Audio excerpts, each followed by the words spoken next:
Aye. Opposed? Okay, the next thing is approval of the August 24th public hearing minutes. You've all got a copy of those. I'll move for approval as submitted. Is there a second? I'll second it. And all in favor? Aye. Any opposed? Okay, we have one workshop agenda item this time. As you know, we at our last workshop, we appointed a subcommittee to work on the minor subdivision rules and regulations and suggestions. And that committee met a number of times with Director Callahan, with Ben, with Glad, with some engineers, and we've come up with some suggestions to handle this minor subdivision, abuse of the minor subdivision regulations. So, Ben, are you going to present? Seth? Probably. I'll open up with just a brief statement and then carry the freight. I believe what's really different about this approach from the 5 iterations you have seen before is that it's a more preemptive, earlier on attempt to get at this issue. Essentially, by dealing with the 20-acre splits first and how they can then be split again or not. And that's really very new in our approach to this. And I think it may, I hope through this discussion we can decide if it's the case, but I think it may be the best approach we've found so far, because I know, Jonathan, I got a problem with my iPad. I think Ben needs to mute on his microphone. This one? Does that help? Yeah, it's not mine. I think it's my iPad. If this meeting goes on, I'll reconnect. But I think this gets closer to what we want than anything we've done before, but that's why we're having this workshop. So with that, I'll turn it over to Ben and we'll just go through the details. Madam Chair, Pat Braden, I'd like to just say something real quick too. I think Ben did an excellent job with this, synopsis / proposal that's before you right now. And so I'm hoping this will, provide a roadmap to drafting I think some sensible amendments to our subdivision regs. Thanks, Pat. And certainly I think it's a team effort, right? I mean, everybody in this room had a piece in it. So, I'm thankful to be working with you all. So, a lot of this as an introduction may be a little bit repetitive. And so I do want to, though, just maybe take a moment and kind of talk about some of the history here. Many of you, I think, have the copy of that packet here, and so it's going to be largely redundant, but hopefully, again, helpful in some way. This really comes back to some changes that occurred in our code in 2016, in which case we had 2 changes that took place that are why we're here today. One of them being that there was what are called now large parcel divisions, which staff and public more commonly refer to them as free splits. There was a maximum amount of parcels that could be created through that exemption, and that was a maximum of 4. So from an original parent parcel, you could have an exempt division that would allow you to have 4 parcels that were created at a minimum of 20 acres. In 2016, that changed to remove the maximum amount of divisions. And so essentially meaning this, if you have the acreage, you can create as many 20-acre parcels as your acreage would allow. So that was one change that occurred.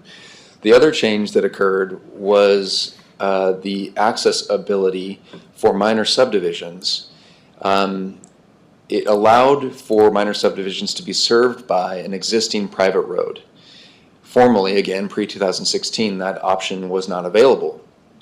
And so you have these two different changes that have occurred that, again, unforeseen circumstances have caused or led to the potential of larger property owners, developers, getting a hold of large tracts of land, dividing those into 20-acre parcels, and then using the ability to be served by existing private roads to do subsequent minor subdivisions on all of those parcels.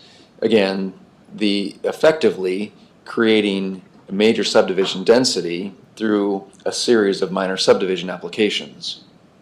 And so there are a couple of examples, again, these probably look familiar, but there are a couple of examples. One that is showing access from an existing private road, and another example I'll show you here in a moment that have access to or frontage on public roads. So this is an example of a 320-acre parcel that was exempt, divided, or large parcel divisions were exercised and created 16 20-acre parcels. They went in afterwards, built a private road to serve all 16 of these 20-acre parcels, and then upon completion of that private road, they filed minor subdivisions on 16 of these parcels. So essentially, again, creating 64, or attempting to create 64 parcels through 16 minor subdivisions rather than going through one major subdivision. So that was one example. The other example that I mentioned earlier, in this case here, a property owner had essentially a section of 640 acres. Ben, could you go back to the other slide for a sec? Yep. So just so I have clarity, prior to 2016, number one, they could not have had that many splits. It only would have been 4. Correct. And those 4 would have required access to a public road? No, A highway Those- district road. those Highway exempt, district road? Highway district standard. Standard, okay. Yeah. So the difference between the two is this is only a private road versus a highway standard. Well, you're sorry, go ahead, Ben. I just want to make a clarification. Yeah, I want to make a clarification of what you're saying. So are you saying that the 4 exempt divisions are required to be served by a public road? I'm trying to figure out that if we were back in 2015 and the individual was limited to 4 and 4 20s, Yep. and each of those 20s could have been further subdivided, what stopped that person from having 4 minor subdivisions versus requiring them to have a major subdivision? I can answer that. It's, at that time, you were required to either be on a public road Okay. or on a private road that was either met highway district standards or you'd have to upgrade it to highway district standards. And most of the time that didn't pencil out. Okay. And we actually got challenged on that one time in court and we lost because it wasn't, roughly proportional to that standard wasn't roughly proportional to the impact of the subdivision on the road system. So really, it is the road standard that precluded back-to-back minors back then? Yeah. Okay, thank you. That, if I may clarify for the record, Glenn, is it true to say that prior to 2016, there was no minimum parcel size requirement to create 4 children parcels? You could have a 5-acre piece, a 10-acre piece, whatever the case may be, as long as it met the minimum lot size requirements. So the 4 children parcels from the parent parcel did not necessarily have to be a certain size in order to initiate a minor subdivision process. So if you had a 5-acre parcel in rural zone, you were stuck with it. You couldn't further subdivide it unless it was 10 or greater. So you wouldn't necessarily have concurrent adjacent minor subdivisions from 4 resulting children parcels from the parent parcel. Yeah, that was still true, yeah. You know, the other thing I can add that's made it difficult to, as a staff, to deal with these things is, if you'll remember, pre-2016, we had 6 different codes. Each of them had their own nomenclature, their own definitions. They overlapped in places where they shouldn't have, and they didn't overlap in places where they should have.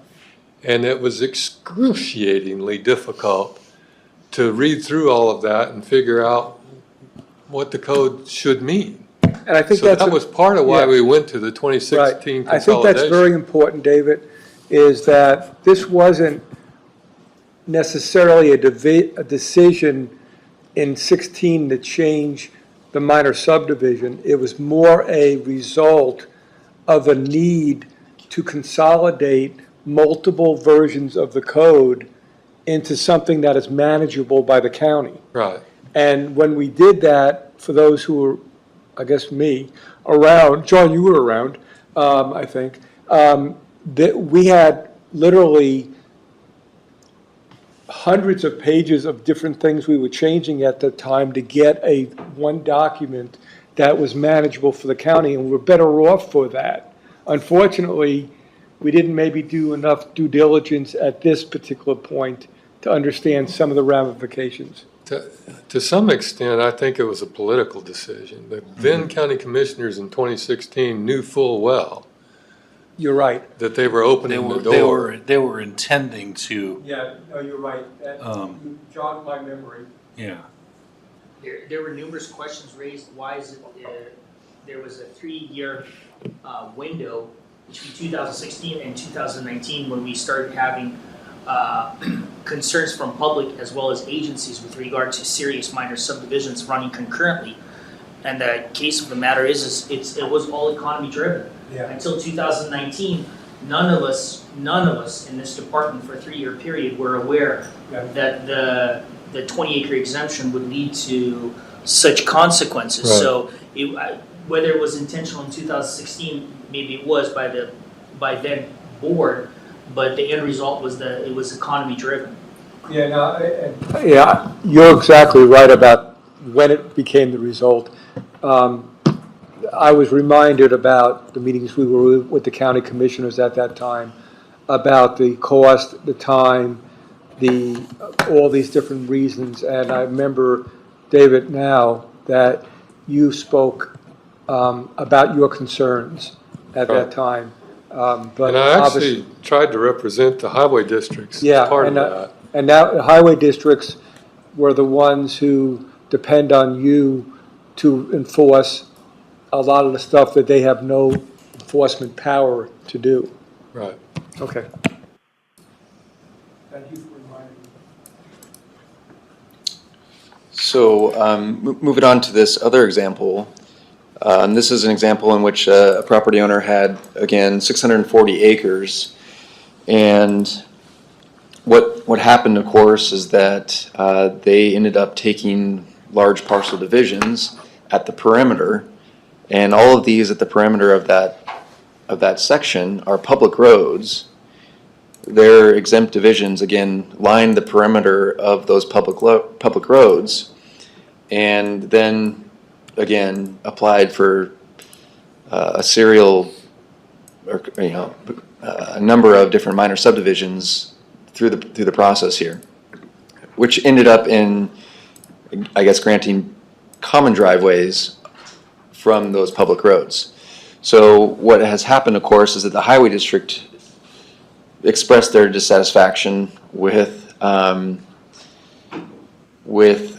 the process there, and that there isn't some kind of master plan or traffic master plan that would consolidate approaches as how they intended to originally. And you can actually see that there is an approach here and actually right-of-way devoted for the potential subdivision of what will now be coming, I think it has now come, for the interior subdivision of this.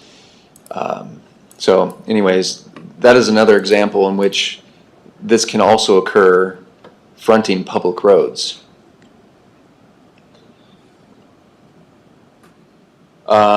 Now, one of the things that we had talked about in the subcommittee meetings is kind of an idea of how to address the problems here when we are getting these large parcel divisions and then subsequent minor subdivisions on them.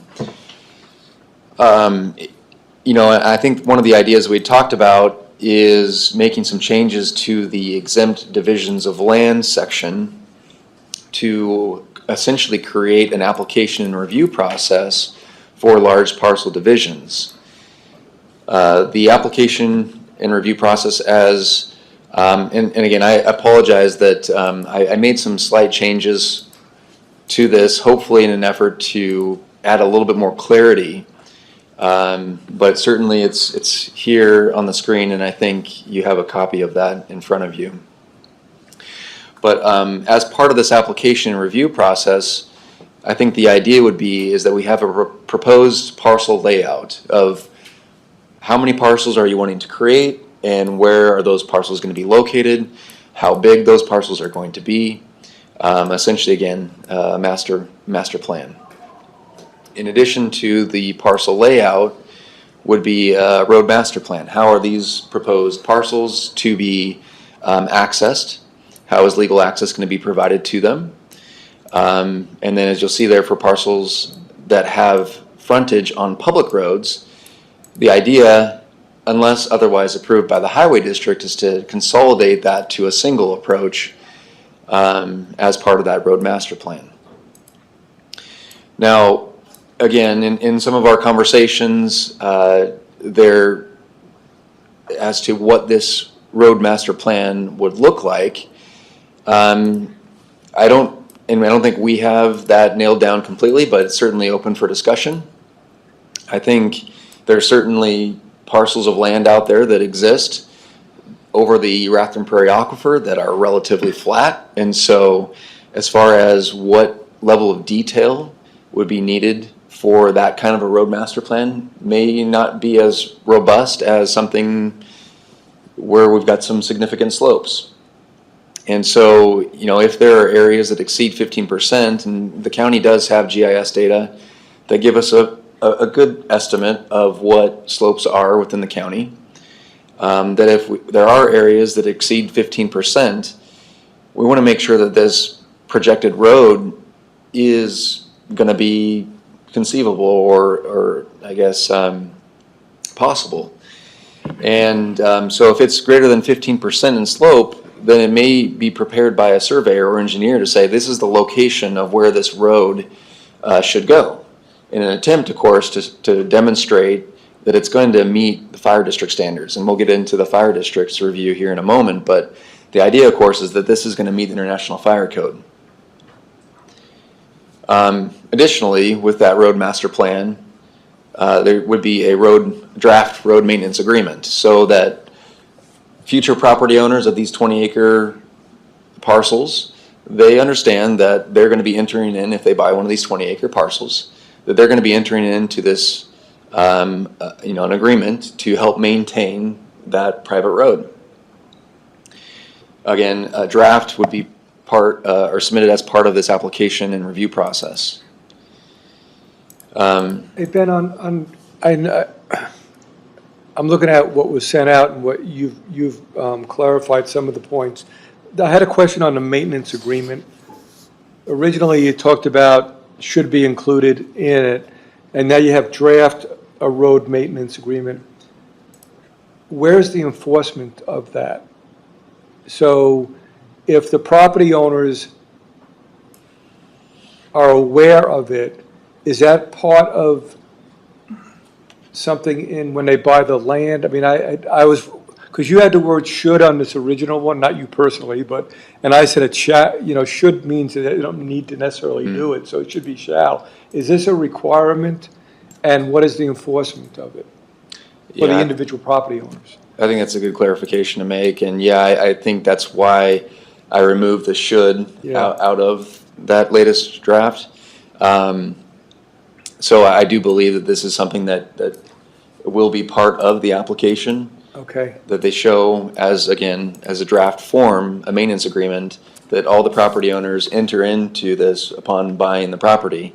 And I think where that also comes in is the next item with this deed restriction item, that, you know, when they are recording these deeds, that there's going to be a deed restriction on the deeds that say that I know that and I am aware that I will be a part of this agreement. and that's how it keeps on going from future owners. When they buy, the next person buys the land from that person or the house. Yeah, because those would all, they'd be Got it. recorded Thank you. along with the land. So David, you wouldn't have multiple owners. You would have the original owner of the large property prepare a master plan benefiting the resulting children parcels that then would be recorded and deed restricted on the resulting children parcels. So if you come in and buy that 20-acre parcel, you're subject to that maintenance agreement if you decide to use it as just personal property or subdivide it into smaller parcels. Because currently what we have had happen is people split out parcels, they go in and they build these individual or these private roads prior to subdivision process, and they call them existing private roads, and then they try to subdivide into several minor subdivisions, and they say this is an existing road, and there's no maintenance entity that is responsible for it, and then it's chaos trying to maintain that private road with dozens of individual property owners. You're really doing it on the top end. They want to do the split, they want to divide the you know. Right. At that point, this is required. Subsequent to that, it'll be required for everybody who purchases the property or how it's, even if it's a minor subdivision, each of those properties would be, because this is a 20 acre, right, initially? So just to clarify, you're right, it's more like a hierarchy, so Yeah.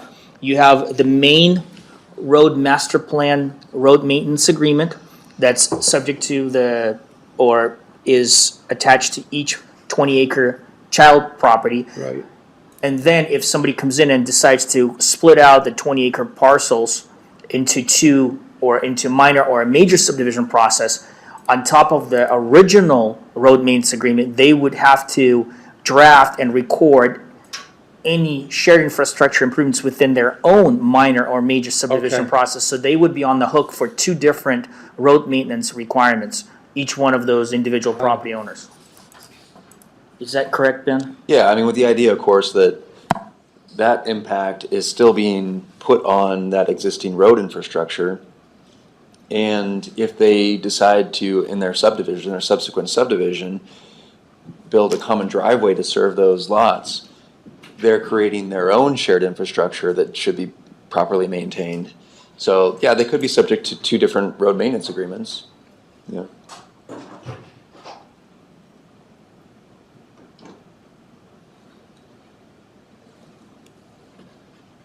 I can't be the only one with questions, come on.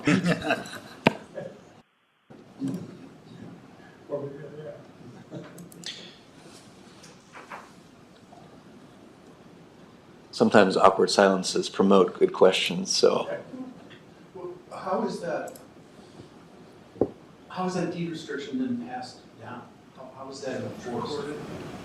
So It's recorded, but then, I mean, I'm thinking of like our experience where we lived. I think there are owners in there who had no idea that there was a road agreement. that's a good question. So Through a meeting, we told them there was a road agreement. The realtors don't Seemed know. like It's the not- county it's not would their have to be party to the, well, I think it's fairly simple. We review these types of encumbrances through title reports. Title reports clearly enumerate different instrument numbers that are the subject of legal impact on the parcel of land. So you could have an instrument number that subjects your property to the maintenance agreement for a main entry road, and then you have another title instrument number that says you're the subject of this specific lot based on the subsequent minor subdivision that still utilizes the main access road. So we as staff, I mean, correct me if I'm wrong, any of our staff, but we come across multiple, probably half a dozen different title instrument numbers that point you to different documents that encumber the property. Yeah, if it's I think recorded, the question was one of enforcement though. yeah. And Pat, it seems to me that the county would need to be part of the deed restriction so that we could step in to enforce. Otherwise, it's the owner enforcing against the buyer. Because it should be recorded, and I could be wrong, but I just had reason to go back and look at least my title policy for some other reason. And I don't recall that it referenced the road agreement, but that's just my experience. Was that road agreement recorded? Yes, it was, Okay, well then that was just, like you in know, the 70s. whoever researched the title, you know, should have caught that. Right, Didn't, so. maybe, yeah. And that does happen. I mean, title researchers aren't perfect either, Right. so. That property's been out there since the seventies, it's still You would think. I mean, But you being- could insert a provision in the code saying failure to comply with the road, at least with the road master plan, or, you know, could, you know, maybe may constitute, or constitutes a code violation, enforceable, et cetera. Yeah, something like that to give us an ability to intercede. Because it's one thing to have a deed restriction, it's another to enforce. Most of the time, the properties I finance and dealt with, it comes down to litigation, honestly. If you're an individual buyer or on the other side, you're a neighbor, and people have those agreements, you're gonna find, if you're any kind of interested buyer, you're gonna see those restrictions. There's no excuse for nobody not knowing. It's gonna be disclosed at closing, it's gonna be disclosed in a number of places if it isn't. Now, as far as how you enforce those, typically it's by, you're gonna have conversations either in your homeowners association and or between buyers and sellers, but sooner or later, it isn't the county that's going to take care of these, it's going to be the individuals. Well, not normally, but my question is, should we be part of it here? Because if we're not, it seems like it's a pointless restriction. No, because lenders and or owners are gonna end up self-regulating in the sense that if it isn't getting done, you're gonna be litigating with your neighbor. I've seen it way many times. Well, you remember, I'm remember the, not caught up with you yet, I don't get that part, but I'll Well, catch because up we later. want your road done, and you're gonna say, my neighbor's not getting it, you know. So now you're either gonna create a homeowners association, which is what a lender's gonna ask for most of the time, For the 4 new lots. for the lots. Most of the time, a lender's gonna ask for a homeowners association to be created, or at least a road users agreement, I'll use that term, between those 4 people. And then that road users agreement's gonna be recorded along with these restrictions. And the maintenance part of that. And now, then it's gonna be again, those 4 people or 4 lot owners are gonna have to decide, see if they can get the other 3 to go along with it, and or you're back to the litigation between themselves, but it shouldn't be the county's stepping in. I don't think Okay, I'm not getting that part. Yeah, Bill, I guess but- the question for the commission would be whether that risk aversion that he's described as, you know, a sufficient enforcement mechanism, or there should be a specific one allowing the county to do so, you know, on top of all the other code enforcement stuff that we've got Right. going on. You're gonna have a lot of code enforcement if you step into that one. Well, I'm a little concerned that if we don't, we're setting people up for failure. the reason I brought this up is you all will remember, I don't know, 6 months ago, we had a public hearing about something. And a group of people came because where they live, there is a few people that are unwilling to comply with safety and other components, and they were begging the county to enforce, and they wanted the sheriff's department up there. The sheriff's department, they said, were not conducive. So it made me think about when we put things in here, that majority of the people buy a place, they adhere to it. But if you have a road and there's one person on that road who doesn't want to maintain the road, depending on where you live, that becomes a problem. If you live on the other side, you can get to the town, you're okay. So that's why I asked the question, and I don't know if the county does or does not have it, and you're right about HOAs. HOAs are different than just simply people buying for profit, somebody selling for property. So it's something to just to think about, David, whether the county has a role or not, it's gonna happen, that someone's not gonna be a good neighbor. But Dave, is it fair to say that the county's responsibility is to facilitate the provision of legal documents that bind each property? The obligation to comply with those documents is on behalf of the HOA that's formed that then enforces it. That's commonly the case. And I think that's a philosophical question for the commission to wrestle with, at least at this point. I mean, because ultimately, you get back to the boilerplate of health, safety, and general welfare. If the road is not safe, can emergency vehicles get to somebody in that area? That's a question. The person who is not maintaining their road could impact somebody down the road. And that gets, this is where John and I will debate a lot, have honest, good discussions on it. But that's where it would fall, is what role does the county have in ensuring safety of their emergency vehicles and the fire districts? What are they going to say if they don't think they have safe roads to get their vehicles into these locations? Well, the county is not an insurer of people's safety, first of all. Say that again, Pat, sorry. I said the county is not an insurer of people's safety, and neither is the highway district. And, we have to do the best we can and, exercise due care and, how we implement and enforce those requirements. Well, to say they're an insurer or not an insurer, I think that's different than saying the county has a role to play, right? Is that the distinction here? Certainly not an insurer in the sense that they're going to insure everybody's, safety, but the county has a role in creating rules and rules that will, allow, for example, for safe access by, fire trucks and things of that nature. Yes, absolutely. And maybe, I just haven't caught up with this sufficiently, maybe the answer is we just don't record any minor subdivision unless it meets the master plan that predates it, or something like that. Yeah, that would be probably our best enforcement mechanism. Okay. I missed that, David. What was that? We just wouldn't record minor subdivisions if they don't meet the master plan that predates it. Did you hear that? Yeah. Okay, thanks, Ben.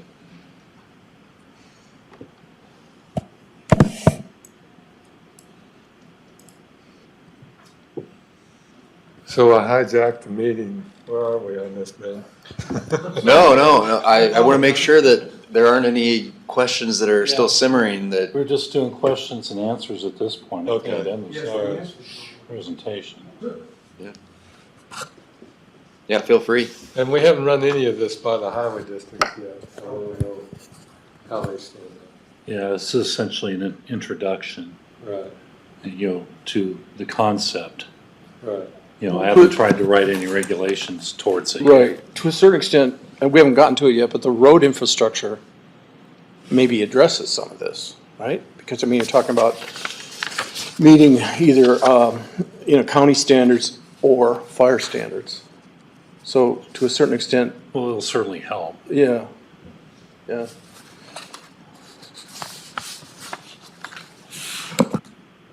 Okay.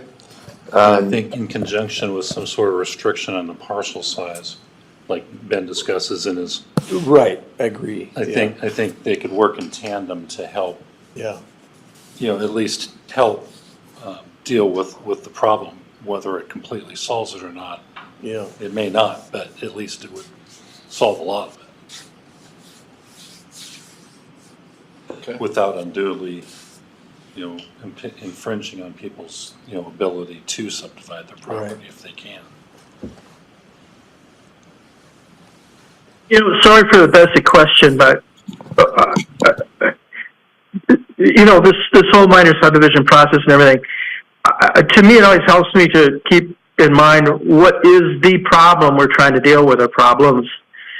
And what I keep hearing over and over is that for small players, it's the subdivision process is too expensive and it's too costly. And so if the goal is to reduce the expense and time and cost, that's one thing. If the goal is to exempt people from standards that are safety standards, that's another thing. And sometimes I'm not sure, if that's part of the issue, that people just don't want to be held to certain standards and want to be able to avoid them, because that's a different issue than streamlining ways to make the process less costly and more efficient. I mean, for that matter, you can make the subdivision process less costly, more efficient. So someday it might be worth looking at that to see how can we streamline that and make it more efficient and less costly. But if that's really the issue we're dealing with, is cost and efficiency for smaller players, to me, that's where the issue lies. And if I'm wrong, I guess somebody should tell me. Well, I think to some degree, the safety standards can contribute to the cost, so, I think, what you want to look at is how do we best balance, these two competing or potentially competing interests? Increasing efficiency and, and keeping costs as low as possible. On the other hand, having safe streets for the future owners' property in the subdivision to use and enjoy as well. But I think. Well, that's. I'm just going to say that's well put. I mean, if we are balancing specific or as specific as we can determine safety standards, we got to keep that in mind and maybe be sure we know what balance we're striking here, because once you lower safety standards, you are putting people at risk. But again, I think we've lost sight, Lee, of what we said the original goals were.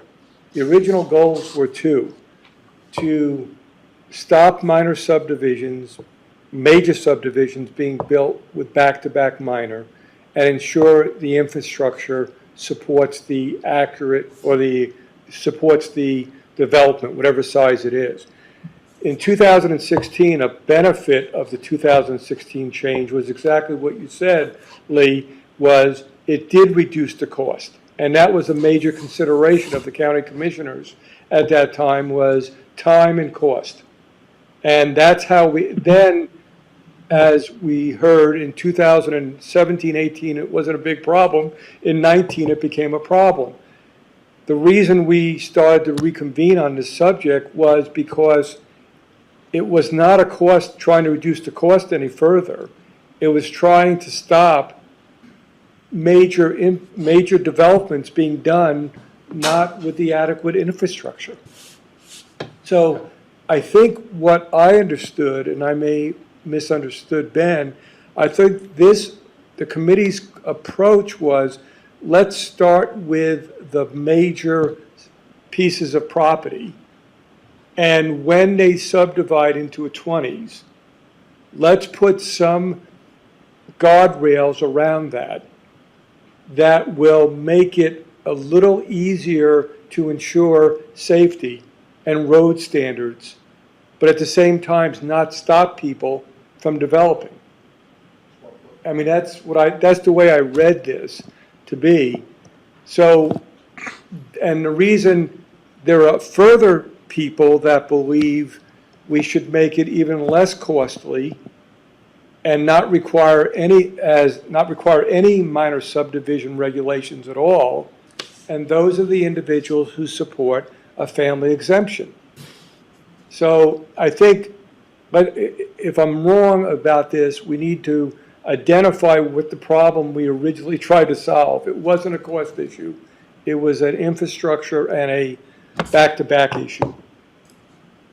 Yeah, I mean, that's well raised and well stated. And by making my comments, I didn't mean to negate that we're within the structure that you suggest. I think you're right. What you guys have been working on and been doing a great job on is trying to deal with the abuse issue, and that is the issue we're dealing with. I was more addressing sort of the problem that the minor subdivision, the beast itself that was created to try to deal, as I understood it, with the cost issue.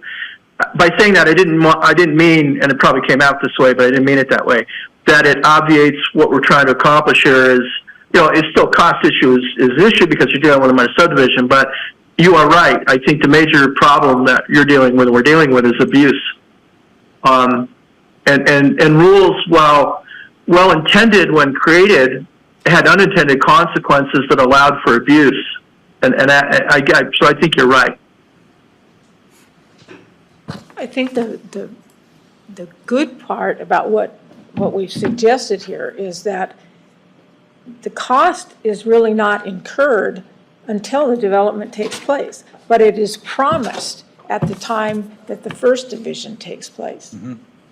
So the person who's just dividing into the 20 acres is not incurring those costs until the further subdivision takes place, and that's at the point at which that person is going to make the money that can then pay for that. Right. And they're So he not doesn't have to come up obligated. with it, Right. immediately, but at the point they're developing, but they have to promise that they will do that by filing the road plan and the maintenance agreement.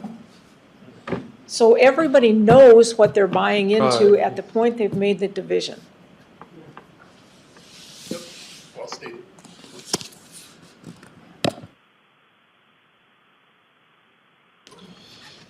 Okay, so kind of continuing that thought then, as far as the review and process goes, there would be an agency review period, which would include the highway district and the fire district. With regards to the highway district, certainly our main consideration is that if you have something that's fronting a public road, that we want to make sure that this road master plan works with the highway district standards, and that approach would be approved. And so that's kind of where we initially had suggested that the highway district be involved in this review process. Not to complicate things too much with the highway district's involvement here, but in an unrelated project, but I think the logic still applies here, is we have seen examples where there have been exempt divisions of land, not a large parcel division, but another exemption. And that was sent to the highway district for review.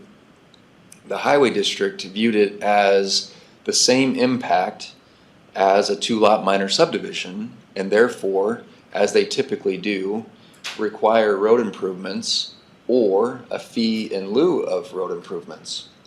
And so with that past exemption, there's certainly the potential that that same logic could apply if the highway district is involved in this review.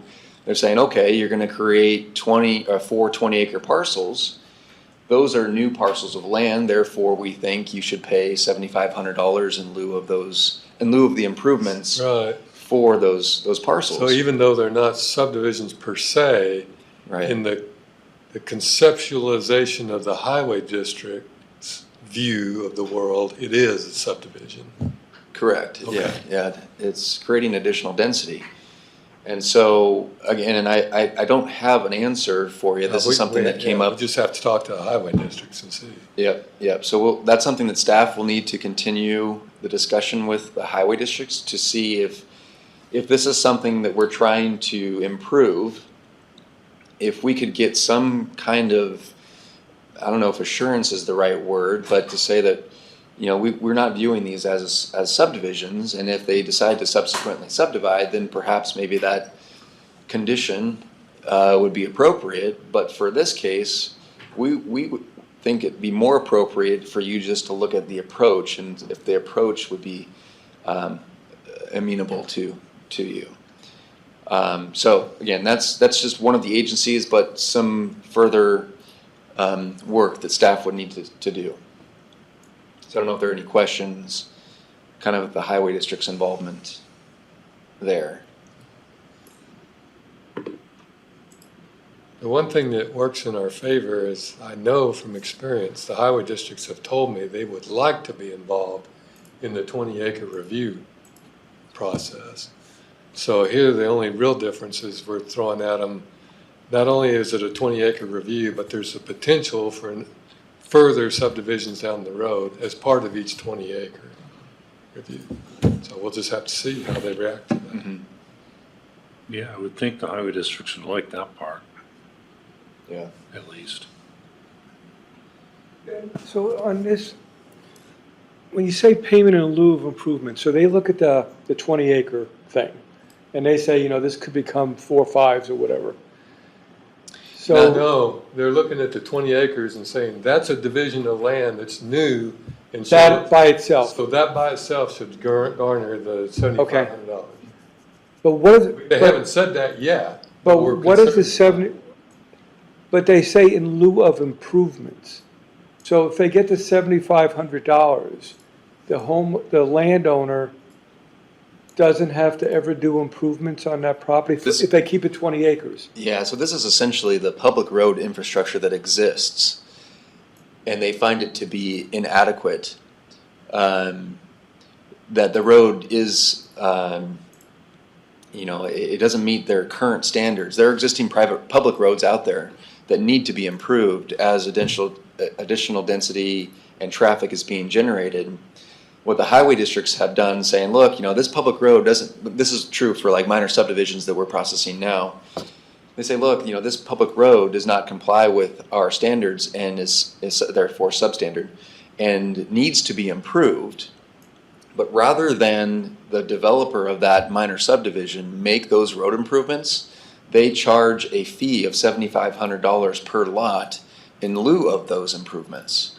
So that's just money that they collect and then they reserve for future road improvements to the existing public roads. So it's basically a reserve fund Right. that should that need arise, they will have Or theoretically sufficient when funds. the need arises. When the need arises, they'll have The sufficient funds. notion is, with the road he just described, it probably needs $100,000 worth of improvement. Yeah, But the proportionate share of this division of land is the $7,500.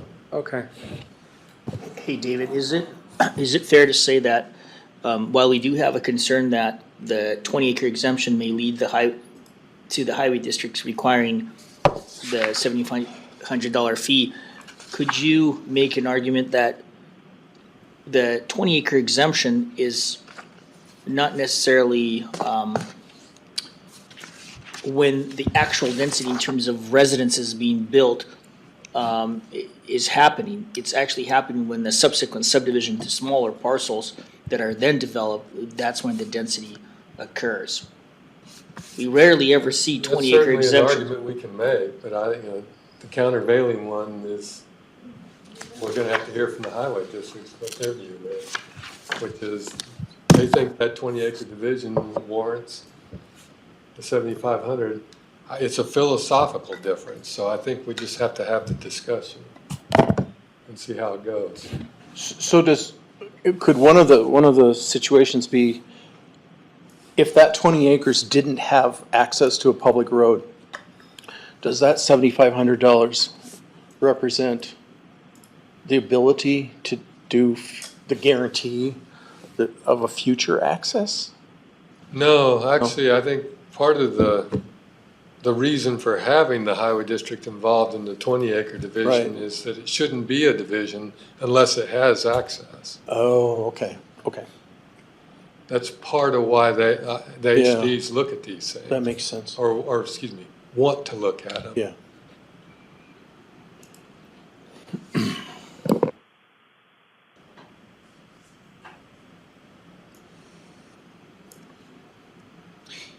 So in addition to the highway district, we think the fire district's review would also be appropriate in that they would look at the road master plan to make sure that it meets the International Fire Code with regards to width, grade, turning radiuses, so to speak. Clearance and Yeah, what have you. yeah, all those Yeah, things. right. Mhm. And so that would be the other part of the agency review. Don't know if there are, again, any questions on the fire district's involvement in that.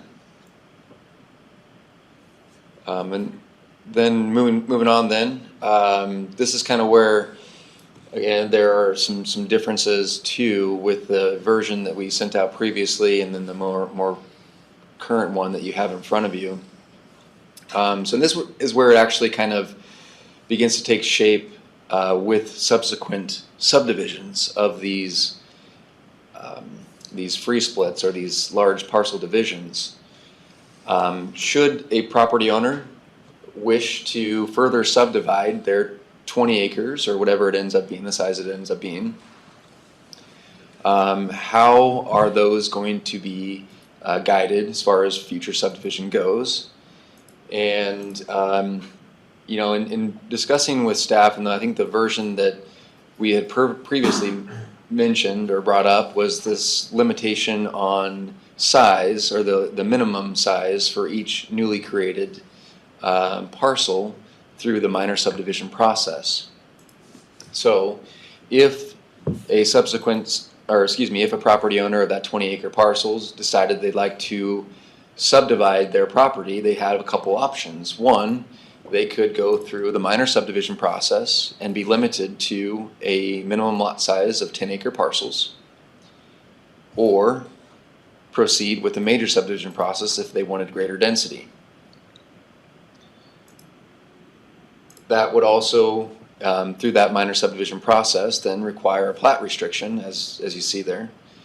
That would put future property owners on notice to say, look, if I'm buying one of these 10-acre lots through the minor subdivision, that I know that my subdivision potential here is either limited, it can't be done through the minor subdivision process, or it could be done, but it would be done through the major subdivision process.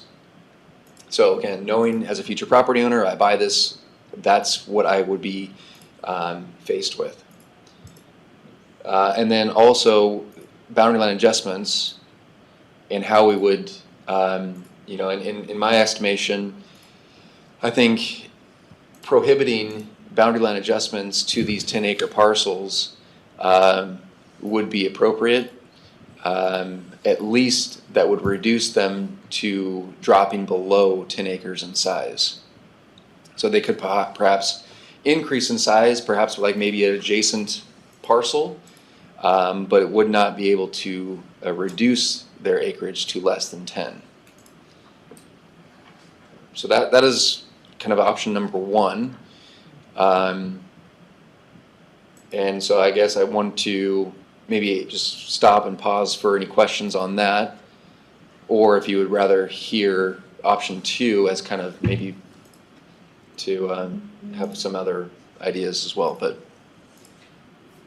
Are these one or the other? it's What do one you or the think? other. Okay. Yeah. That was going to be my question. Does it have to be one or the other, or can you amalgamate the two? Or are they mutually exclusive or not? Well, I think he said he drew it up as two different alternatives, but it's certainly the prerogative of the commission to meld portions of them together if that's, seems to make more sense. Yeah, I mean, I guess if we're looking at option two for a moment, and maybe I'll just introduce it just so that it's part of the conversation, but option two, and Leland, maybe this is something that I could get back to as part of answering your question, but as option two, the minor subdivision, again, is possible, but instead of a minimum of 10 acres, it would just be limited to 2 lots, and then being subject to the minimum lot size for that underlying zone. again, or proceed through the major subdivision if you wanted more than 2 lots. Again, it would also require a plat restriction of the same kind, so there isn't anything different from those 2 options. And then boundary line adjustments could be allowed, and this is maybe pretty rough, but with the idea is that the end result does not cause that lot to be adjusted entirely outside of the plat. So that this lot doesn't move all the way outside, Down to the lakefront. down to the lakefront, for instance, which we've experienced this before. Right. So that's why, I brought it up. But I suppose that if we're looking at option 2 and them being limited to 2 lots, they could choose to make them 10-acre lots if they wanted to. Or they could decide if they want, like if we're in the agricultural suburban zone, for instance, Right. you could do a 2-acre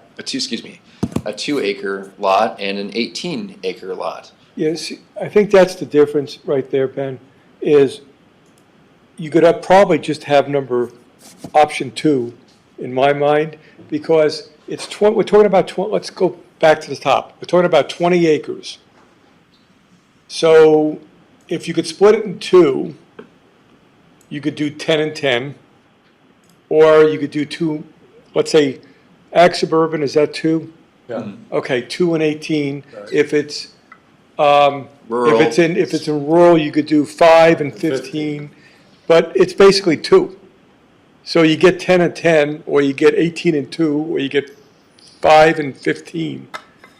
So you're really basically saying is, you have an option of subdividing that property into 2 parcels based on the zone it's in, the minimum lot size is required. That's what you're really saying. I'm catching up to you here. Am I understanding it right that really in light of that, one of the major differences is option 1, the parcels have to be a minimum of 10 acres in size. So no matter what the zone, it's got to be 10 acres. And as was just pointed out, option 2, it doesn't matter what the acreage is, but it's limited by the zone.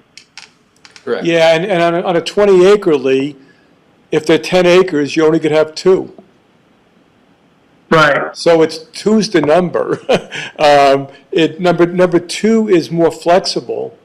Option 2 is more flexible because it gives the person the ability to decide if they want to do 2 10s, Or 5 and smaller. 15, 18 and 2, or whatever else. So it gives more flexibility. The only thing that's different, I think, Ben, you said, was the boundary line adjustments. So you may, Right. you may, Well, in option number 2, the concern could be, you're creating smaller lots than should be there, but that's taken care of by the minimum zone size, right? You can't have a lot that's smaller than what the zoning allows. right, But Ben, you should probably clarify what you pointed out to me before we went into this meeting, that option number 1 does not limit, it actually allows for a greater density than number 2. I Yeah. don't know why you didn't clarify that. If you want, go ahead. Sure. I think why we were thinking that maybe this is another option is necessary is that I think, had the assumption that all of these large parcel divisions were going to be created at 20 acres. And that's not necessarily the case. There could be instances where you have a 50-acre parcel, and if option 1 were code, then that property owner of that 50-acre parcel could say, all right, well, here's what I'm maybe going to do, is I'm going to do, rather than, I'm going to exercise my large parcel divisions and do a 20 and a 30. So you have one 20-acre parcel and one 30-acre parcel. Well, what that would then allow under option number 1 is to say, well, I can do a 2-lot minor subdivision on that 20, and I could do a 3-lot minor subdivision on that 30, because the code says that you are limited to 10-acre minimum lot sizes. it doesn't say anything about how many, it just says 10-acre lots. And so that's kind of where like, maybe there's reason to tweak this a little bit and create a different option. Because I think what you meant to imply is that previously when we contemplated the 10-acre parcels, is we assumed that if you have two side-by-side 20-acre parcels, the end result of 4 10s would be at the threshold of a minor subdivision versus, currently of a minor subdivision versus a major subdivision. And so with what you just stated, you may end up having a total of 5 lots.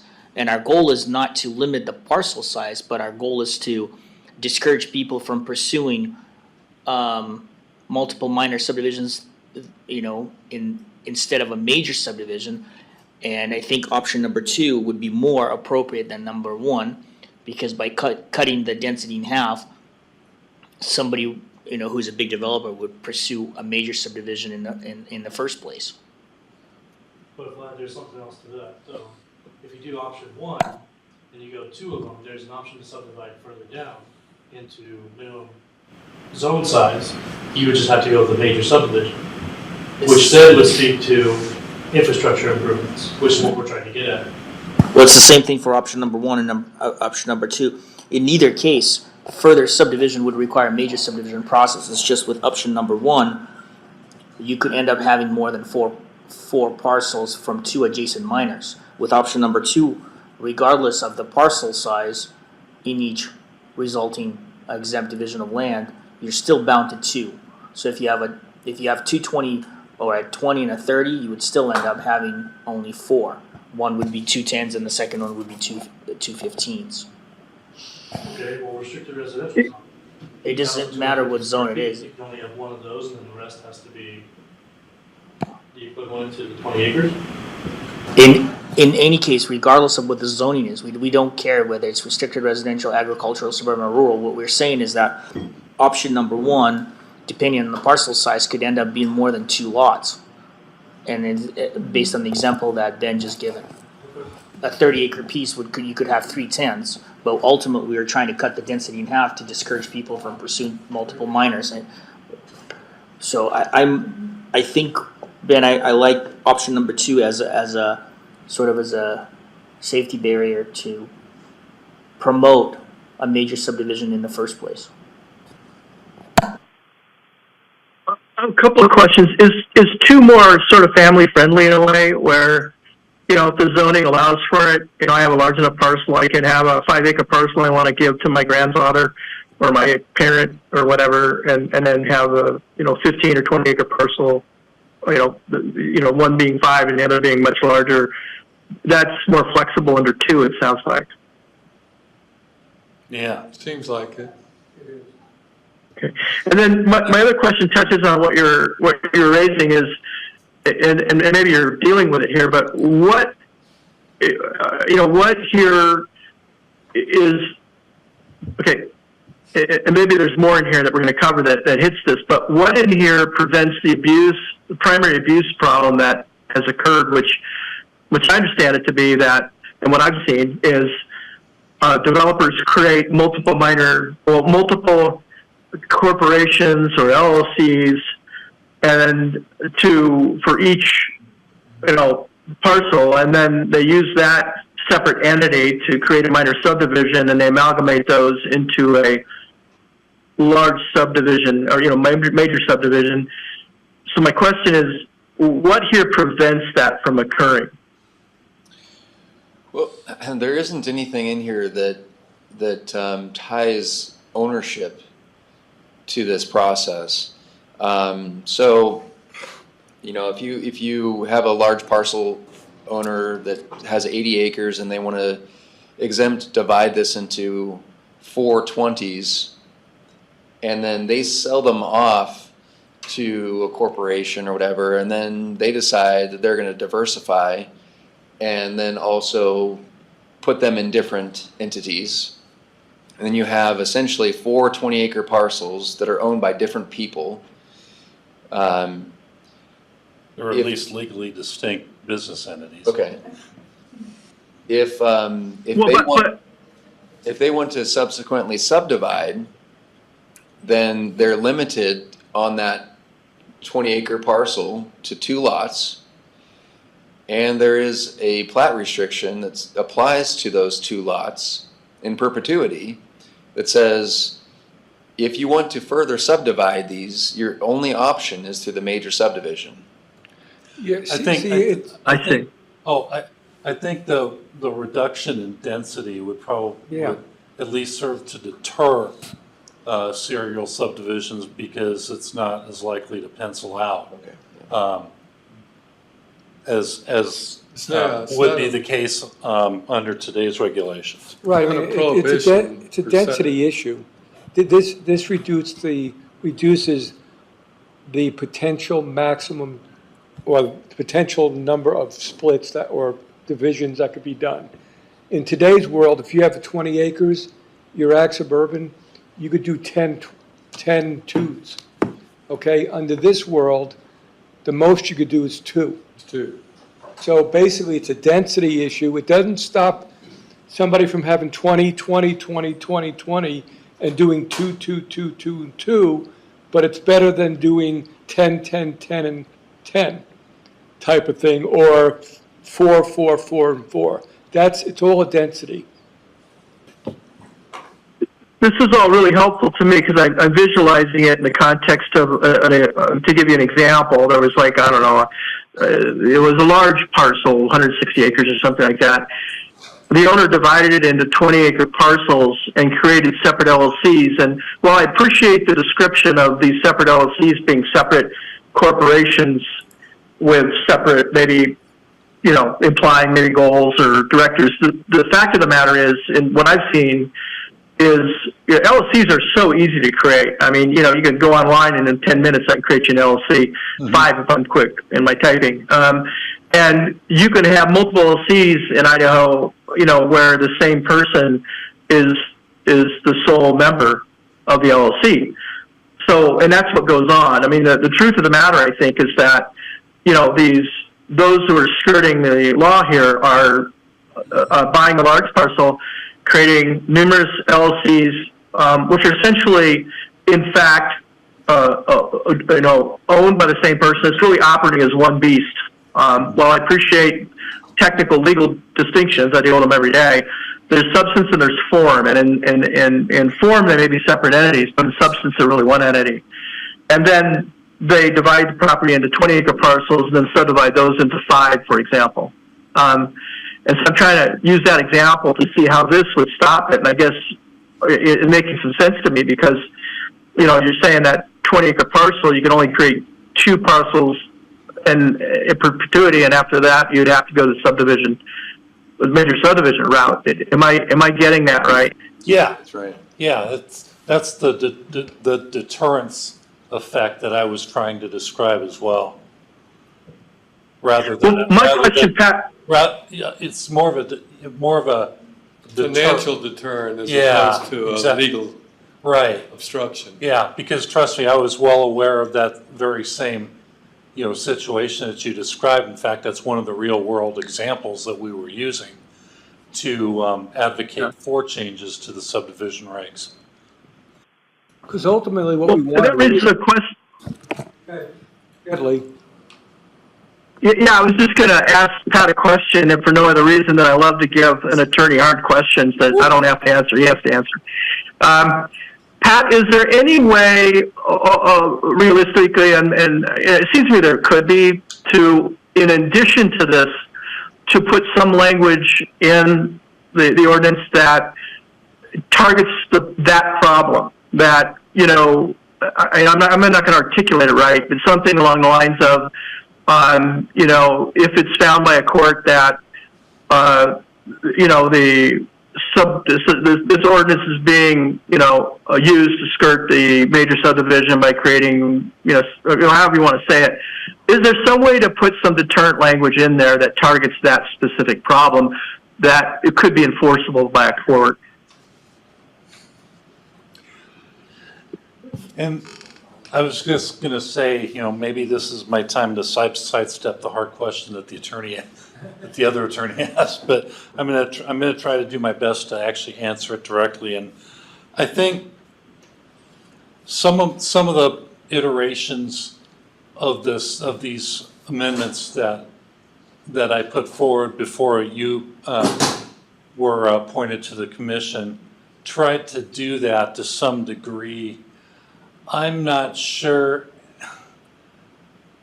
given the legal, obviously legal distinction, even if there is no practical distinction in terms of ownership, that's kind of a hard thing to parse and have it stand up in court. I suppose, there could be ways to try to do that, and I can certainly, try to draft something in that regard if that's the pleasure of the commission, but I won't lie, it's difficult. Yeah, I mean, I'm thinking something along the lines of that allows an interested party to challenge the applications, which is essentially how this happens in real life. When you get this abuse of the subdivision, some troublemaker comes along, I won't name names, and, files letters and complaints that they're really skirting the major subdivision ordinance. If you codified that in a way that a person who is an interested party, would be able to challenge the application based upon an abuse standard, and the burden of proof is on that person, or that the person who challenges it, the burden of proof, on a preponderance of evidence or whatever to prove it. That would, something like that seems to me would have a deterrent effect from the actual real life abuse that we see going on. Yeah, now that I could probably add into the language, and then it would just go through our existing appeal process. Yeah, and the real life scenario is it's probably almost never going to be used, right? But it's going to give people pause before they try to manipulate it with these separate entities and all that. Right, yeah, further deterrent, that one being kind of a legal deterrent versus a financial deterrent like we were talking about earlier. The one thing that's actually good about, I'm not sure these options are exactly the right options right now, but the concepts is we've talked a lot and people misunderstood what we were trying to do. This is not anti-growth. We want developers to use the correct code to develop the property. Mm-hmm. So both of these allow for more density with major subdivisions. So it goes back to the question I think Lee asked about what stops it from being back-to-back. Well, nothing technically, but if somebody wants to divide that into 10 twos, they can, but they have to use a major subdivision, which then gets the infrastructure question on the table, and everybody's happy. It'll cost more money to do that, probably, but the developer, I suspect, will charge the buyer more money for the house, and people are paying more money. So I think it's kind of an interesting concept, Ben, in the committee, of the fact, as you're basically saying, is we want to give flexibility, but we also want to have accountability to make sure the density is not exceeding the capacity of the roads.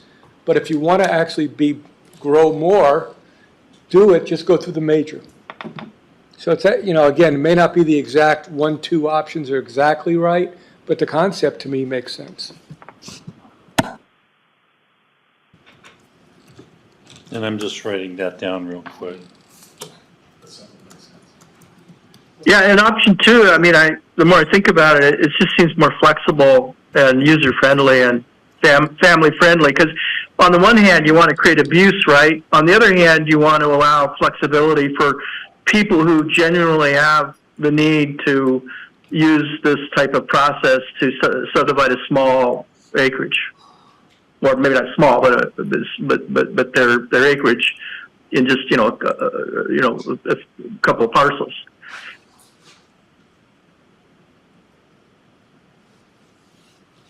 I mean, to your point that it's not anti-growth, I mean, I totally agree with that. That we're not trying to stop growth; we're trying to prevent abuse. I think it's what you're aptly getting at. Exactly. Yeah, I tend not to like the word abuse because people are using the code correctly based on the code today. So that when they say people are using loopholes in the tax law, no, they're not. They're using the tax law to their benefit. So people are using the code to their benefit, no harm, no foul. What we're trying to do now is make it as fair as possible so people are more encouraged to use the right code so that we get what we want. We Get get, better And outcomes. I think that's Yeah. where the reference to abuse came in, yeah. to be honest, is going forward, not, Yeah, I not know- people, I- not people taking Yeah. advantage of the, I How they go. just have Hold I have on. a problem with the word. It's me, Pat, not, it's just me. I think people use the codes to their benefits, which I don't blame them. No, well, I see it differently. I have to, this is where I do differ. From a legal and analytical standpoint, I think there's a strong argument to be made because I researched it, mapped it out, so I feel pretty strong there's an argument to be made that using the minor subdivision ordinance in the way that I described by an entity or person that controls all the separate corporations and amalgamates into a major subdivision, that's abuse because I believe there's a strong legal argument that they are creating a major subdivision. That's exactly what they're doing. And they're doing it improperly because they're not using the major subdivision ordinance. So from my perspective, it is abuse when that occurs. Yeah, and I no way I'm debating you or Pat on the legal side of the equation. I'm just talking about the average person standard type of thing, Lee. So I take your point. Well, we have. Yeah, and to use your example, I mean, in the tax law, I agree with you that if you follow the tax law appropriately and you take advantage of certain exemptions and so forth, under the law that are allowed, that's not abuse. You're doing what you should do. But there are areas in the tax law where people do this very kind of thing. They create separate corporations, they create shell corporations, they create offshore corporations, and they get tagged every day of the week for abuse on those things because they're really in substance violating the law. And that's the point I'm making here is, there's a form and substance issue. And where the form bleeds over and starts to violate the law substantively, you've got abuse.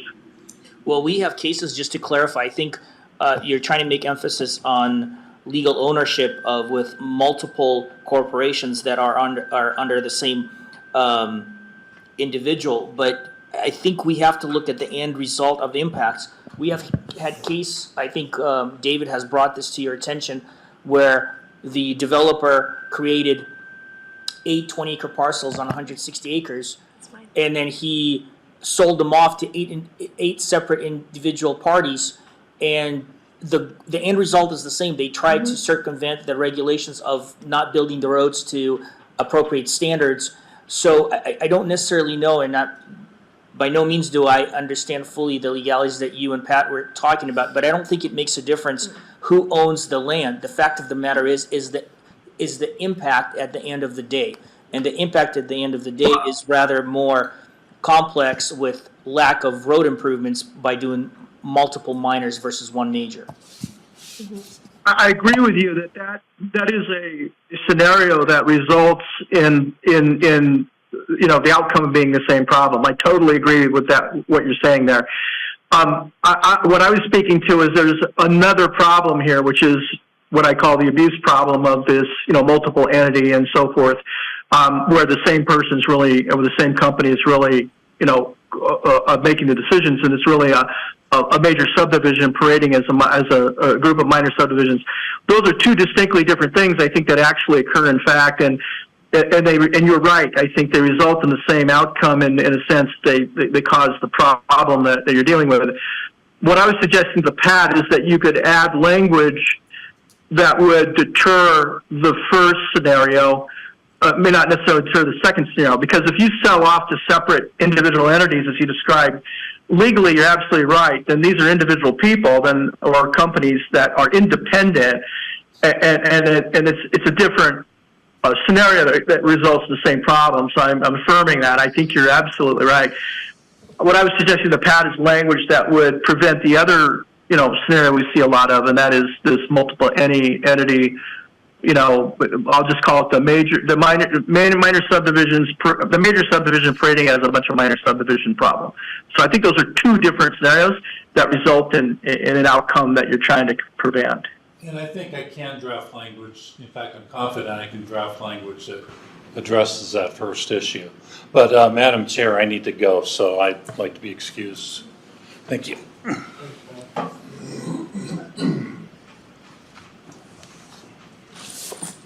Can I add one more thing? I think there's one more desirable aspect in option 2. I think it allows more flexibility for lot design. So I think option 1, if you're limited to 10 acres, you can have parcels of land that have weird geographical configurations. I think if you have the option to go just to 2 lots with just meeting the minimum acreage for the zone, I think it allows a parcel to kind of follow natural contours and potentially avoid future legal or awkward access disputes. And it could be cost savings if you're making shared infrastructure improvements to those 2 lots based on site constraints. If you design the lots that are, accommodating the terrain, then you potentially save money by putting in less infrastructure improvements. So I like that statement that you made, Justice. That's a good point.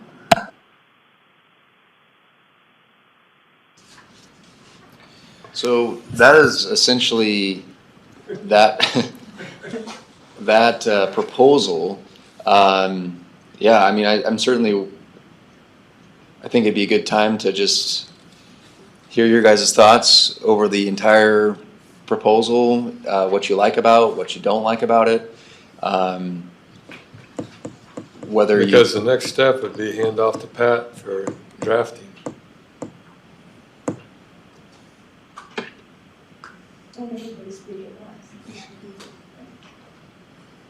Well, I can speak. Since I've been working these days, go ahead. No, I'm just going to reiterate what I've said before, and David Levine came up with, or mentioned it earlier, that this really does impact density, right? So I can see how someone would consider it to be, or someone might perceive it to be as anti-growth or whatever, because it does affect the density. And whereas right now, someone who has 20 acres could divide it into 5s, right, in the, unless, or depending on the zone, but. You could also, on this proposal, you also could do 4 5s, Yeah, for what price? a major subdivision. Exactly. Yeah, So so it somebody doesn't- that right now they could divide it, and that's what Vlad mentioned in one of our committee meetings some time ago, was that he would expect a mad rush to the county right now, right, to try to get these 20s divided into 5s. I think, is that what you said? Well, just to clarify,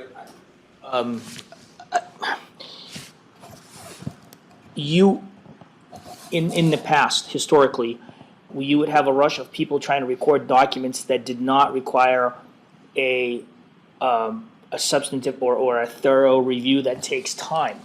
When we have, in the past, when you could create parcels without a formal subdivision process in the 90s, people could record deeds in a day. I just don't see how somebody could come in with multiple minor subdivisions, because to do the survey work, to do the engineering, to do geological review, to put a packet together, sometimes it could take as long as 4 to 6 months for somebody to prepare a document to submit it.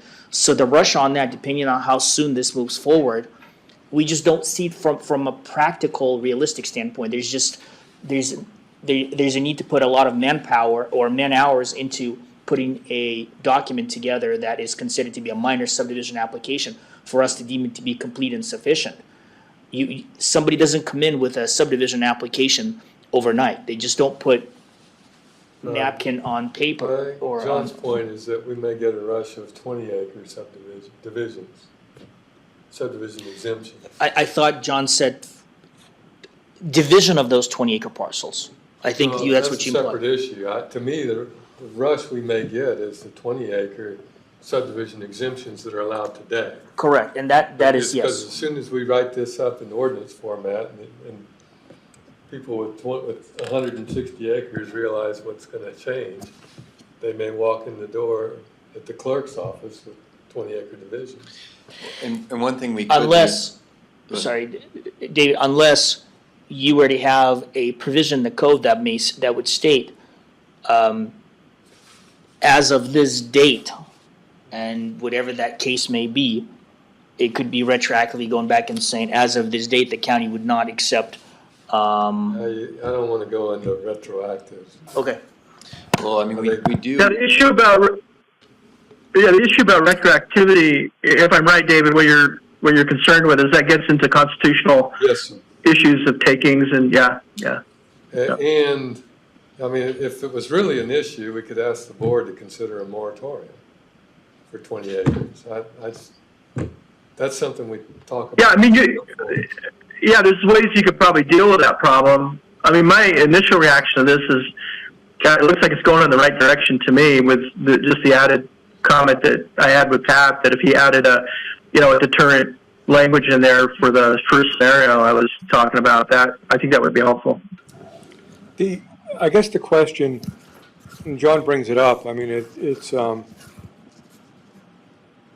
if you don't think we have a problem and you like what we have today, then any solution we have change will limit or be more costly to people. I mean, so, I think the planning commission and ultimately the county commissioners need to decide, do they think there is a problem that needs to be addressed? What we've been told is they believe there is a problem. So then if there is a problem and the county commissioners believe there's a problem, then it becomes a question is, what is the least disruptive changes to the code that will allow some flexibility at the lowest possible cost to try to solve the problem we're trying to solve? Originally, we came up with many different variations to a theme. Each one of those, we went from having, two parcels you could do, or whatever those were. Each one of those restricted something. What this is attacking is kind of an interesting question, because the problem only exists because people have the ability to go and divide large parcels into 20s and then subdivide them, whatever the zone allows them to do, and allow them, after they subdivide them, to do back-to-back minors to be majors. What this is attempting to do, and it's intriguing to me, is basically saying, you want to subdivide, we're not restricting how many times you could subdivide your 160 acres. You could do 8 20s if you want. Before, you only could do 4, but today we're going to say you can still do 8. But if you want to further subdivide those, there's going to be some flexibility if you want to do just twice, or 10 acres each, or twice, whatever we decide. Then there's no additional cost potentially, except for maybe what the highway districts ask for pay in lieu of. If you want to do them, you want to divide them into 4 5s or 10 2s, if the zone allows it, then you go to a major. And again, the cost is different because the buyer is going to pay for it. This is different than somebody who has a 20 acre today, who's a family, and says, I want to subdivide for my kids. They're not going to be impacted by this unless they subdivide into 20s. But if they have a 20 acre today and they want to do 4 5s, and there was a family exemption, if there was, they could subdivide. If there's not a family exemption, they could subdivide, and it would be a minor subdivision. So the real question, John, for all of us, not just you, is do we have a problem that needs to be solved? The county commissioners, I think, still do. So what is the best way to solve it? Yeah. I mean, that's what it comes down to.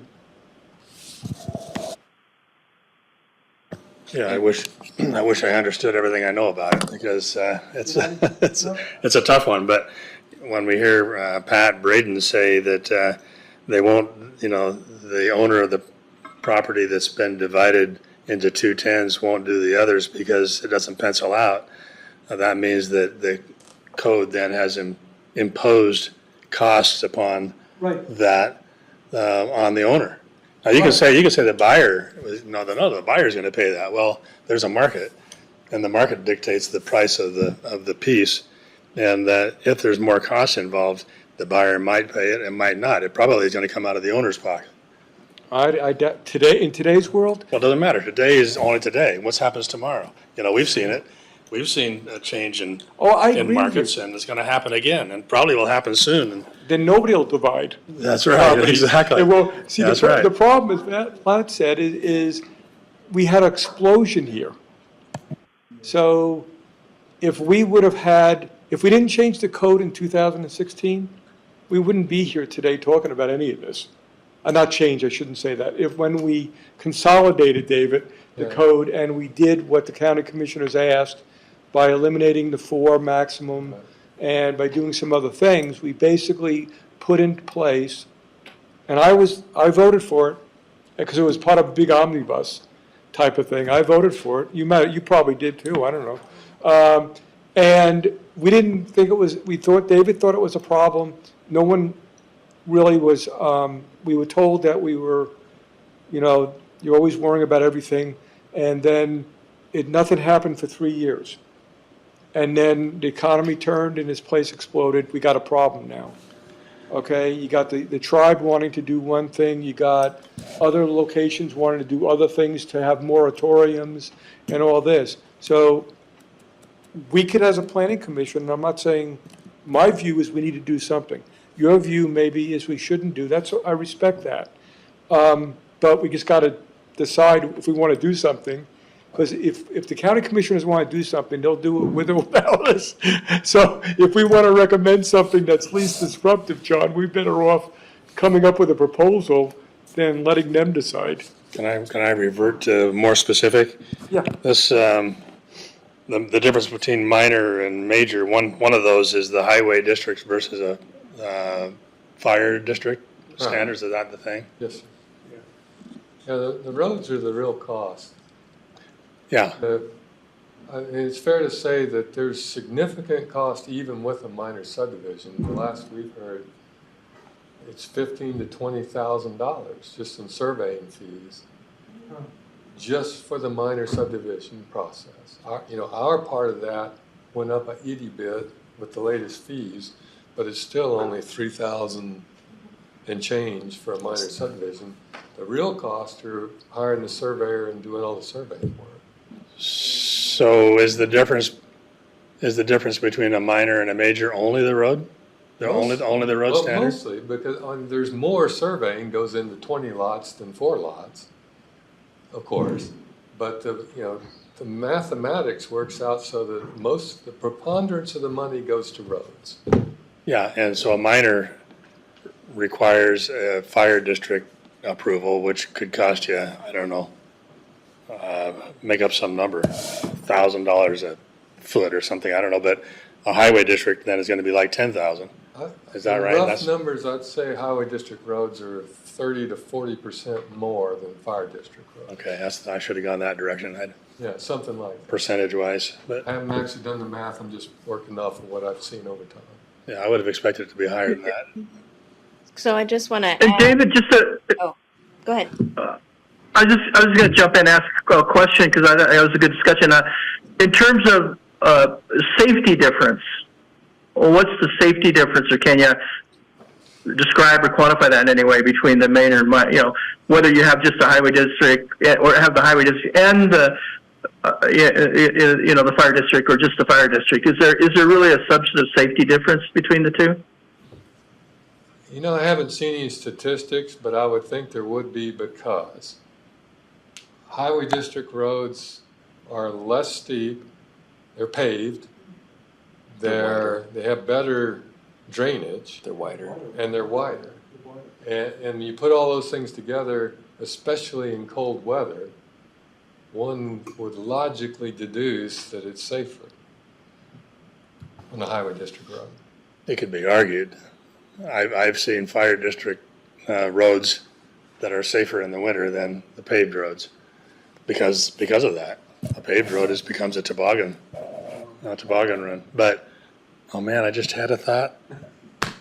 I mean, I think you could argue fire department road could be safer from the standpoint that it's, could be gravelled. But I think overall, based on my experience, there's a huge difference. I mean, if it's not a county standard, it's, the deterioration is just a lot more. Because I live on both. And the deterioration is a lot more, and the water damage is a lot more. And, as well as the width, and the width contributes to the Then problems. once it occurs, it's pretty expensive to put it Oh, back. yeah. It seems to me like the safety issue is the greatest degree that the safety issue can be addressed is in the approach. I can see that. I mean, you really don't, you can't stand to have approach. To me, regardless of whether it's a highway district or a fire district road, I think the approach is the important thing. The number of them onto the main road. That was the thought that was so fleeting. I just wanted to add that don't fall into the confusion of a minor subdivision versus a major. Major is just going to automatically be more expensive. It comes down to how we categorize whether it's a driveway or a private road. It really doesn't matter if it's a minor or major. Under this example, if you're creating 2 lots, let's say an individual really wants to create 4. They would have to go through the major subdivision process, but they're still only building a common driveway. That only has to meet fire district standards. So the only difference here is they would have to go to the public hearing. So I just want to clarify that. Like, it all depends, infrastructure is different, depends on the number of lots it's serving, not on the process they're going through. Just want to point that out. Yeah, thank you. That's an important one. And I just wanted to add one more thing when you're thinking about, so I am processing one of those 8 20-acre pieces of land that were each sold, and I am dealing with, I think only 7 of them are subdividing. I'm dealing with 7 separate property owners that each have had to get their own survey. And right next door, Vlad processed a major subdivision, and he's done. Same size of parcel, 160 each one. With a preliminary and He did a preliminary, a final, the roads were built, it's recorded, it's done. I am still working with 7 different property owners to get these through. And it's difficult because they all share infrastructure. And so we've had to figure out easements across different properties instead of it all being one and done. And bonding. Complicated. So just keep that in mind is, what are we really putting someone through? Is it really a public hearing that's the deterrent? Because that's the major difference. There's a little bit of a cost difference between a minor and a major, but that's just our application process. But a public hearing, it's our job to guide a property owner through that process. We can do that. So I just want to keep that in mind of, it's 1 survey versus 7 that 7 different property owners have had to do. See, the thing that we were at, and the reason we ended up not liking as much, is we were at minor subdivisions being 2. That's where we were at one time. But the challenge was, in order to avoid the back-to-back-to-back, we also had a requirement in there that somebody had to wait 5 years to be able to divide the other, then one next to it, and then somebody would have to wait 5 more years. And the plan was that over time, 35 years or whatever, it would be developed and the infrastructure wouldn't be there. What this is allowing is nobody's going to have to go and try to get something approved and if they miss it, they're going to have to wait 5 years. This is basically keeping the 2 number of how many you could subdivide, so the 2 stays there. It gives everybody who owns 20-acre parcels the ability to subdivide at a point in time, either a minor into 2 pieces, or 2 pieces, or a major into 4 or whatever. And they could make the decision on it. So if you believe that we're trying to solve the problem of back-to-back, this doesn't stop it, but it definitely will require back-to-back to have adequate infrastructure, because each of those backs would be a major subdivision, and then somebody would probably not decide, you know what, if I'm gonna have to do that, I might as well just develop the whole thing at one time, get one survey, you know, get one public hearing, or whatever ends up happening, type of thing. So the question, Madam Chair, is, does enough planning commissioners think this concept, and we never got to the other part, which I totally didn't understand, which is the roads, pieces of it. For another day. I know, I read it like 5 times and still didn't understand it. Not because it wasn't written clearly, I just don't understand roads. But the question is there enough here that people think there's enough to go and ask for how this would actually be embedded into code, so there's something to look at? And what options would you choose? Would you choose option 1 and option 2, as Lee said, merge them together? Option 2 does give more flexibility, because you could divide twice into any size you want, type of thing. So I think that's where we are. Or do we go back and say, thank you, committee, go back and do more work? So I guess, has this said, how do you feel? I would support this, and I think it was good work that's been done. I like option 2. I think it does go ways to control density, including, acknowledging that we need adequate infrastructure, which is very important. So I would support it like this, and I guess, yeah, we'd have to do a bit more discussion on roads, but that's just another meeting, I guess, right? On the same page as Commissioner. Same comments. I've got a question that is going to derail this little survey for a moment. We keep asking what if we try to anticipate what somebody might do, try to whack that mole before it pops its ugly head. But so we're trying to, we're after infrastructure, right? We want to make sure the infrastructure is appropriate for the development, but we keep talking about serial subdivisions.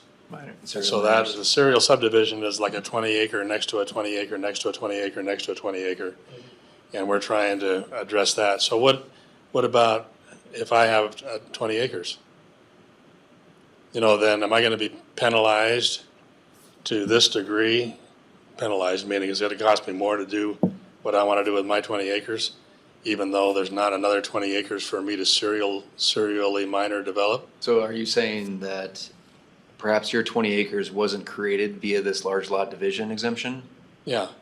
And And you maybe wouldn't be there's held not to another this- 20 acres where it's even available for this serial minor subdivision that we're trying to address. Yeah, if your 20 acre parcel was not created through this exemption process, then the proposal wouldn't apply to you. You still would be held to the 4 lot minor subdivision potential. So And regardless of whether or not you may be adjacent to another 20 acre parcel, it's all about, I think the distinction was made by Commissioner Levine earlier, is that before we had this change to apply to all minor subdivisions to be two lots. And now we're saying that, look, that we wanted to actually close the loophole, so to speak. And where the loophole existed is where you had these large parcels of land and people were exempt dividing them into 20s and then subsequently doing 4 lot minor subdivisions on them. So by definition, the 20 acre that's created through the exemption has another 20 acres behind it or next to it or something. Is that what you're saying? So You have to have you have to have 40 acres. to be eligible So for there that has to be exemption. 40 acre total. So if you divide into, obviously, 2 20s, there's one next door. Yeah. Why this is better than our original proposal is the example you just gave, John. The original proposal, if you had 20 acres, you would have been only allowed to divide it twice and stayed as a minor. Okay, and you would have, if you wanted to do 4 times, it would have been a major. Under this proposal, your 20 acre standalone is allowed to do a 4 subdivision, depending on the acreage allowed, you know, and so you would not be impacted at all. Yeah. This one, if You it have weren't 20 in the acres. reservation, would still be able to do 4 lots Yeah. on each one of them, except for the ones that are not 20 acres. The math Ben got wrong a itty bit. It's not a big deal, but some of these lots are not 20 acres. And so it's not a total of 60-something, it's a total of 50-something. It doesn't matter for our discussion purposes. But to your point, if this were outside of the reservation, even if this goes through, we still have serial possibilities. What prevents it in this case is it's in the reservation, the tribe's against it, and it's looking like the board's going to ratchet the reservation area down to 10-acre lots for minor subdivisions. I don't know yet. We have the public hearing set for October 12th, and that's when I'll find the answer. But this speaks to your issue right now today. If this goes through, you can still do serial subdivisions in this area because they're already 20-acre lots. I think it's important. That's what's nice about this proposal. It's trying to,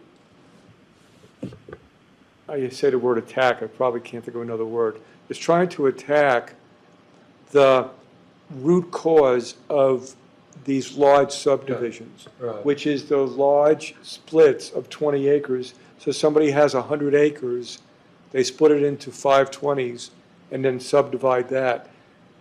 The existing 20 acres that are out there today, they're going to still be under whatever the minor subdivision, and we're not changing the minor subdivision by this definition. You can still do 4, because so this is not attacking the minor subdivision. This is attacking the splits in a way that if people divide big properties into small 20 or bigger 20s, they'll have some requirements that attack the problem we're trying to attack. It's really a more laser focus on the problem, and it leaves minor subdivisions the way it is. Yeah. I mean, I think that's what I did, yeah. That's, perfect. I've got another meeting in 10 minutes. So is it possible we can wrap this one up? So when would you like to go to the next road infrastructure? Next workshop, maybe? Next workshop, I mean, what's everybody's schedule? You want to send out an email? I'll send out, see what the rest of them like, or the first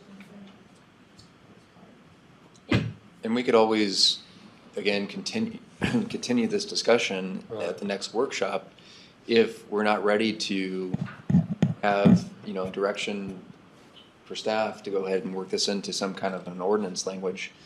Let's defer that then to next workshop. Whatever's your pleasure as a commission. So we didn't hear from Commissioner James about your preferences here. Sorry. We didn't hear from Commissioner James on your preferences on option 1, option 2, scrap it all. I lean towards option 2. Okay. And then if we need to discuss it more, I'm fine that way, or I'm fine whichever way people want to go. I found this really helpful today, frankly. It was really, really helpful. And I commend everybody who worked on this. I know it's a lot of work. It's hard to figure out. So my lingering concern is how ultimately we deal, and what David was talking about at the end there, how this attacks the root problem. And I guess I want to think that over more, but yeah, it's really helpful. okay, well, I will look for dates that we can get together on the rest of this. I think, are there any other? Yeah, and everybody's comments, by the way, were helpful. John's great. All of them were really helpful to me, and David's and everybody. Are there any other announcements from anybody? Okay, then we are adjourned at 3:21. Thanks, everyone.